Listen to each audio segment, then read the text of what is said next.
आज की सब्ज़ी को मैंने बिल्कुल अलग और डिफरेंट तरीके से बनाई हूँ, जो खाने में बहुत टेस्टी लगता है। ये है अरबी की सब्ज़ी, जिसे मैं सूखे भी बनाऊंगी और ग्रेवी वाली भी बनाऊंगी। इसे ना बिल्कुल पनीर के स्टाइल में बनाएंगे, जो खाने में बहुत टेस्टी लगेगा। तो यहाँ पर देखिए, ये अरबी है। अरबी को मैंने कुकर में डाल दिया है और बिल्कुल सीधा सीधा अरबी को ली हूँ। आड़े टेढ़े अरबी का हमें इस्तेमाल नहीं करना, वो ना बहुत अच्छा उसका टेस्ट नहीं आता है। तो इसे अरबी को डूबने भर पानी डाल दी कुकर में और एक विसिल मीडियम फ्लेम पर लगाएंगे। तो जब तक अरबी पक रहा है उतने देर में क्या करते हैं, इसके ग्रेवी के लिए मसाला का भी तैयारी करते हैं। तो सस्पेन चढ़ा दी हूँ और उसमें 2 टमाटर डाल दी, उसको रफली 4 भाग में काट दी हूँ और टमाटर को भी इसी तरह से और प्याज को भी काट दी। फिर अदरक 1 इंच है, लहसुन है और स्वाद अनुसार हरी मिर्च डाली हूँ। तीखा अपने टेस्ट के हिसाब से आप डालेंगे और इसे ढककर अच्छी तरह से पका लेंगे। और जब तक टमाटर प्याज भी पक रहा है उतने देर में सूखा मसाला बनाते हैं। तो पैन को चढ़ाई, उसमें गोटा धनिया 2 चम्मच डाली हूँ, 1 चम्मच काली मिर्च डाली हूँ, 1 बड़ा चम्मच गोटा जीरा डाली हूँ, थोड़ी सी मेथी डाली हूँ, 2 चम्मच पीला वाला सरसों डाली हूँ और 1 चम्मच काला वाला राई डाली हूँ। फिर 1 छोटा चम्मच सौंफ डाली हूँ और 1 छोटा चम्मच से ही अजवाइन डाल दी हूँ। फिर कुछ लाल मिर्च डाल दी हूँ। तीखा आप अपने टेस्ट के हिसाब से इस्तेमाल करेंगे और इसे मीडियम फ्लेम पर अच्छी तरह से भून लेंगे। इसे हमें बस थोड़ा गर्म कर लेना, भून लेना, इसे जलाना नहीं बिल्कुल भी। अगर मसाला जल जाएगा तो इसका टेस्ट बिल्कुल ख़राब हो जाता है, इसलिए इसे मीडियम फ्लेम पर रखकर इसे हम लगातार चलाते हुए भून लेंगे। और अब इसे ठंडा होने के लिए साइड में रख देते हैं। तो इधर पर देखिए, कच्चू भी कितना अच्छा है, इसे हम लोग कच्चू भी बोलते हैं, तो अरबी बोले या कच्चू बोले। तो ये पककर भी तैयार हो गया एक विसिल में, ये बिल्कुल भी मैसी नहीं हुआ है। तो इसे अलग से जाली में निकाल दी हूँ, पानी इसका अलग हो गया है। तो इससे कच्चू अच्छी तरह से ठंडा हो जाएगा और ठंडा होने के बाद इसके छिलके को हम उतार लेंगे। तो इससे छिलका उतारना ना बहुत आसान हो जाता है। तो ये देखिए, छिलका कितने आसानी से उतर जा रहा है। तो चलिए इसी तरह से सारे अरबी के छिलके को हम निकाल लेते हैं। और इसे अगर कच्चे में आप छील कर बनाएंगे ना तो उसका टेस्ट भी अलग होता है, और इस तरह से बॉईल करके बनाएंगे उसकी भी टेस्ट अलग होती है। तो मैं ज़्यादातर अरबी को उबाल कर ही बनाती हूँ। और अरबी जब भी खरीदें इस तरह से बिल्कुल सीधा सीधा खरीदें। आड़े टेढ़े वाले जो अरबी रहते हैं ना, वो अच्छी तरह से पकते भी नहीं और उसके कुछ कुछ का टेस्ट भी बहुत ख़राब लगता है। तो कोशिश यही रहना चाहिए कि इस तरह के सीधा सीधा वाला अरबी खरीदें हम, तो ये जल्दी पक भी जाता है। तो इस तरह से 2-2 पीस में इसको कटिंग कर ले रही हूँ। आप अपने हिसाब से इसे बड़ा छोटा जैसा कटिंग करना चाहते हैं उस तरह से कटिंग करें।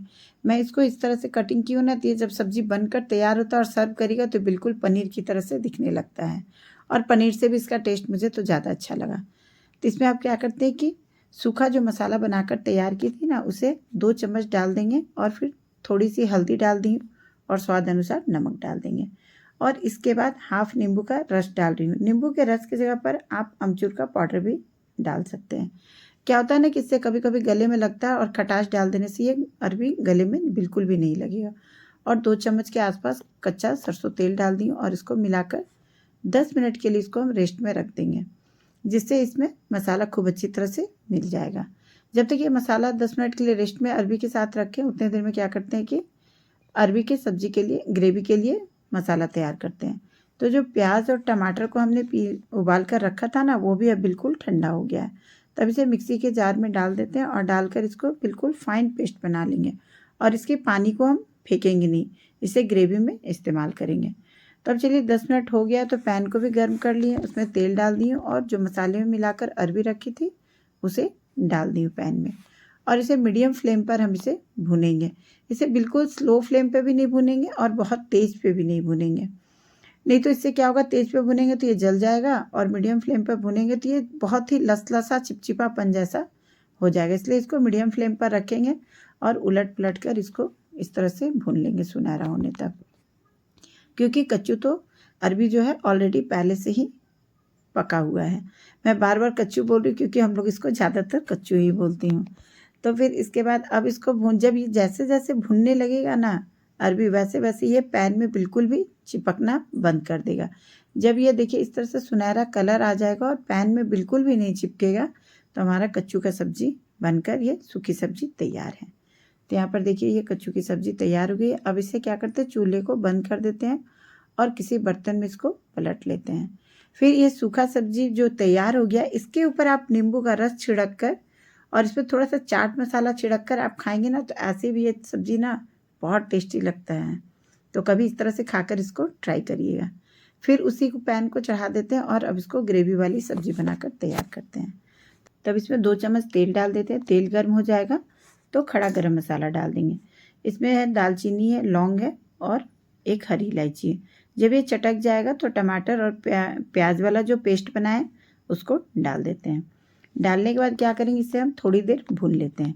जब इसका कुछ पानी सूख जाएगा मसाले का, तब इसमें हम कुछ मसाले को मिलाएंगे। बहुत ज़्यादा इसमें मसाला मिलाने की आवश्यकता नहीं। इतने मसाले में ये सब्ज़ी को बनाएंगे ना, ये सब्ज़ी बहुत टेस्टी बनता है। तो इसमें 1 चम्मच डाली हूँ कश्मीरी लाल मिर्च है, जिससे कलर बहुत अच्छा आएगा। फिर थोड़ा सा जीरा पाउडर डाल दी हूँ, थोड़ी सी हल्दी और स्वाद अनुसार नमक। नमक पर हमें ध्यान देना है क्योंकि अरबी में हमने भूनते वक्त भी नमक डाला है, तो इसलिए नमक हमें विशेष तरह से ध्यान देकर डालना है। तो अब इसको अच्छी तरह से भून लेंगे जब तक इसमें से तेल छोड़ने ना लगे। देखिए यहाँ पे मसाला कितना अच्छा भुन गया है, तेल भी छोड़ रहा है और पैन को भी छोड़ रहा है। ये बिल्कुल ही मसाला चिपक नहीं रहा है। तो जो टमाटर प्याज वाला पानी था ना, उसी को हम गर्म कर लेंगे और गर्म करके मसाले में गर्म पानी डालेंगे। इससे क्या होता है, मसाला का कलर भी बहुत अच्छा आता है और मसाला बिल्कुल भी ठंडा नहीं पड़ता है। इसका हीट बराबर बना रहता है। इससे स्वाद भी मसाले का बहुत अच्छा होता है। इसलिए जब भी किसी चीज़ की ग्रेवी बनाए तो उसमें आप गर्म पानी डालें, तो इससे मसाले का ग्रेवी बहुत अच्छा बनकर तैयार होता है। तो अब देखिए जब पानी मिल जाएगा अच्छी तरह से, तब इसमें हम थोड़ी पानी ऊपर से और डालेंगे और इसको अपने हिसाब का ग्रेवी बनाएंगे कि हमें ग्रेवी कितना चाहिए, पतला या गाढ़ा, उसके हिसाब से पानी डालकर इसको हम अब एडजस्ट कर लेते हैं। तो मैं ग्रेवी बहुत ज़्यादा गाढ़ा भी नहीं बना रही हूँ और बहुत ज़्यादा पतला भी नहीं बना रही हूँ। इतनी ग्रेवी में ही हम सब्ज़ी बनाकर तैयार करेंगे। तो चलिए अब इसको ढककर एक उबाल आने देते हैं। यहाँ पर देखिए मसाले में उबाल आ गया। तो ये जब खूब अच्छी तरह से उबलने लगेगा तब इसमें हम क्या करेंगे, भुना हुआ कच्चू को डाल देंगे, मतलब अरबी को। तो ये अरबी को डाल देते हैं और अरबी डालकर अच्छी तरह से ग्रेवी में मिला लेंगे। जब अच्छी तरह से ग्रेवी में मिल जाएगा अरबी, तब इसको ढक देंगे और ढककर 5-6 मिनट के लिए इसको मीडियम फ्लेम पर या स्लो फ्लेम पर हम इसको खूब अच्छी तरह से बॉईल करेंगे, जिससे क्या होगा कि मसाले में खूब अच्छी तरह से अरबी मिल जाएगा। तो यहाँ पर देखिए अरबी की सब्ज़ी बिल्कुल तैयार हो गई है। अब इसे 5-6 मिनट उबलने के बाद क्या करेंगे, इसमें ऊपर से कस्तूरी मेथी को छिड़क देंगे और चाहे तो आप गरम मसाला भी थोड़ा डाल सकते हैं। तो इससे इसका टेस्ट बहुत अच्छा आता है। और यहाँ पर अरबी की सब्ज़ी बनकर तैयार है। इसे देखिए, देखकर कोई भी नहीं कहेगा कि ये अरबी की सब्ज़ी बनकर तैयार है, बिल्कुल पनीर की सब्ज़ी की तरह से ही दिख रहा है। तो आप इस तरह से सब्ज़ी बनाएंगे ना तो गेस्ट को भी आप अरबी की सब्ज़ी सर्व कर सकते हैं और वो भी आपकी तारीफ़ खूब करेंगे। तो अब आप इसे पूड़ी, पराठा, नान, लच्छे पराठे के साथ में या चावल के साथ में आप इसको सर्व कर सकते हैं। तो अरबी की सब्ज़ी तो मेरी तैयार हो गई है। आप भी एक बार इसे ज़रूर ट्राई करिएगा। फिर मिलते हैं अगली वीडियो में, तब तक के लिए बाय बाय फ्रेंड।